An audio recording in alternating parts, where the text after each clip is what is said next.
Thanks for joining me this afternoon. This breakout room is about work-life balance, God's way. I'm Ruth Tootill and I am a vascular surgeon working in Fife and Tayside in Scotland. I'm also a wife, a mother of 2 university students, one in Glasgow and another at home in Edinburgh. I'm a Christian and an active church participant, friend, housewife, with all that entails, and many more roles besides. I'm sure all of you can reel off an even longer list. I don't have any specific qualifications to talk about this subject apart from my life experience. The term work-life balance was coined apparently in the 1980s as more and more women were looking for flexible working and paid maternity leave, as they were often the primary and perhaps only housekeepers, childcare providers and child nourishers, as well as workers. Work-life balance involves looking at how working people manage all the different aspects of their life. It has often mainly looked at time management, but this is not the only important factor.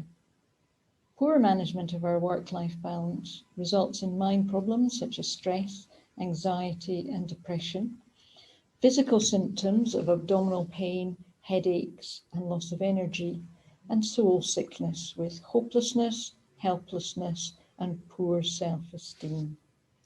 Men do have issues with work-life balance, but women tend to have more roles than men, often with more responsibilities within the home and more relationships out with the home. Women tend to have more worries with regards to their work-life balance. 40% of employees in a mental health survey neglected other areas of their lives due to work. Work-related stress loses the UK 10.4 million work days per year. The more time spent at work results in more time that you are likely to worry about it. Presently, I work part-time, but this varies from 28 to 60 hours per week, and my busy weeks definitely tend to be more stressful. Lack of boundaries can result from excessive workload pressure, with our work hours extending into our other time. In the pandemic, home working, partially or completely, can also blur work boundaries. Is your living room your office, or is work calling to you throughout the evening or meal times? Technology is amazing. 20 years ago, I would never have envisaged this kind of meeting occurring from everyone's own home. However, mobile phones are now so powerful and can appear to be needing answered or used all the time, but we can and should control them, not the other way around. Burnout is a very topical subject, especially within the NHS. It is caused by unremitting stress and leads to fatigue, poor sleep, mood swings, irritability and reduced work performance, leading to a long-term significant psychological problems. Burnout can be caused by poor work-life balance. How do we try to improve our work-life balance? One way is by letting go of perfectionism. Perfectionism is not the same as having high standards. Perfectionism demands high standards, and if they're not achieved, this leads to self-criticism and negative self-evaluation. It is linked to long-term stress and early death.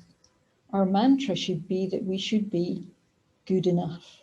You don't need to be a cordon bleu chef at home or the best-dressed mother picking up your child from school. The report you're doing for work, is it good enough? Or is the extra hour you spend rewriting it not better spent doing something else? Find a happy, comfortable balance for the things you can control. Everyone is in a different situation, but the goal is to feel happy where the balance point lies for you.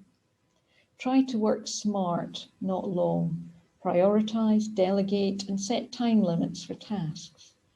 Take proper breaks, at least half an hour for lunch, and if possible, go outside.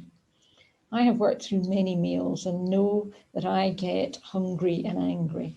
how much better I feel, and therefore how much more productive I am and easier to work with once I've had a sandwich or a cup of tea, or hopefully both.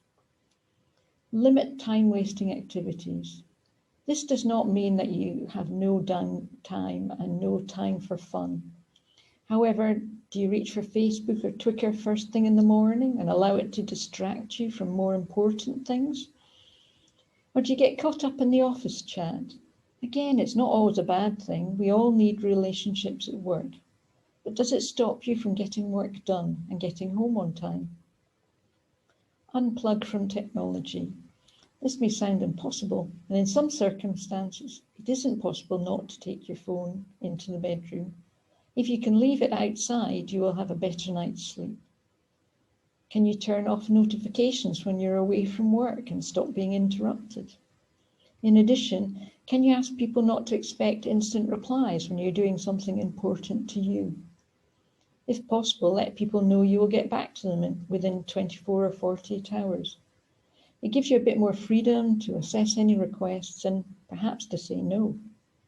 Are you the person who says yes to a sudden request but then regrets it later? But do make sure that you reply when you say you will. Take time for regular exercise, walking, running, yoga, aerobics, whatever you enjoy. Also find time for meditation, peace and quiet, or positive thinking. All these things reap benefits for the body, mind, and soul. I recently heard a story about a woman who detested her job and the people she worked with because she could think of nothing positive to say about her situation at all. However, she was well paid for what she did. She could afford to go on good holidays and had a pension to look forward to.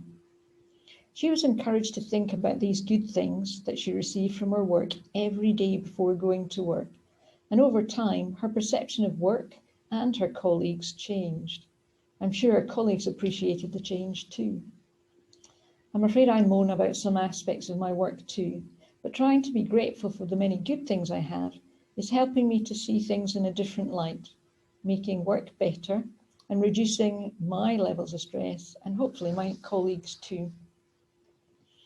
I'm fortunate that I live near a river and can go for a walk most days when I'm at home with the sound of flowing water, birds chirping away and no traffic. There are some planes taking off and landing, so it's not perfection. Changes with the seasons, different lighting, or even rain means that most walks are different and interesting. And this helps me really to reduce my stress levels. Make structural changes in your life. Do you need to make dinner every night? Can you involve other household members? Have a takeaway occasionally, or combine activities.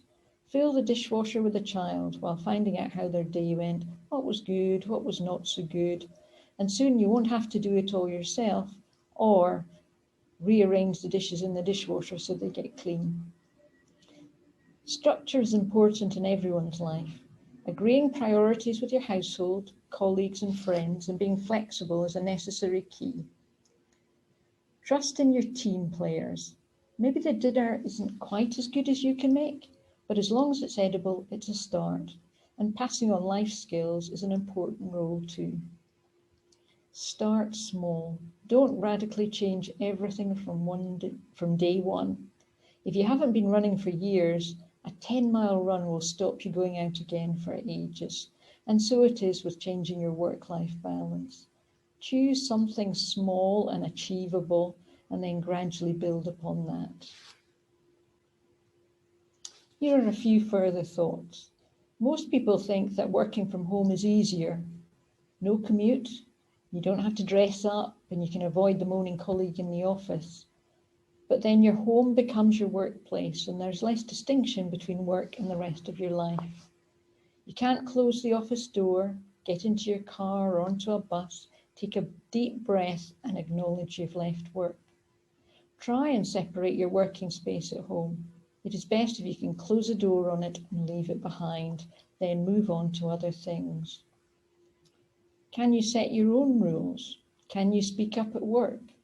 84% of 18 to 24-year-olds have felt stressed at work, and 40% say this is due to the workload. Up to half of employees have admitted that stress levels have led them to consider leaving their current jobs. Employers can only support workers if they know there is a problem. If you feel overloaded at work, can you talk to your line manager to offload some tasks? Or can you ask your peers for advice on how to manage your workload better? Flexible working may be an answer. Can you compress your work into fewer days and have more days off? Are you able to work some regular times but are available for extra when things get busy? Can you work around your needs while children are in school or in nursery? Can you job share? What are your employer's retirement plans or special leave allowances if needed? Flexible working decreases stress, boosts job satisfaction, and helps employees have healthier habits. The future is not far away. We need to continually review, reflect, and refine our needs, desires, and plans. What is good for us now may not be good for us in 6 months, 1 month, or a year.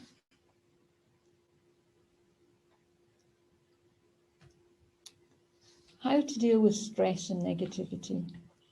Hope is an optimistic state of mind that is based on an expectation of positive outcomes with respect to events and circumstances in one's life or the world at large.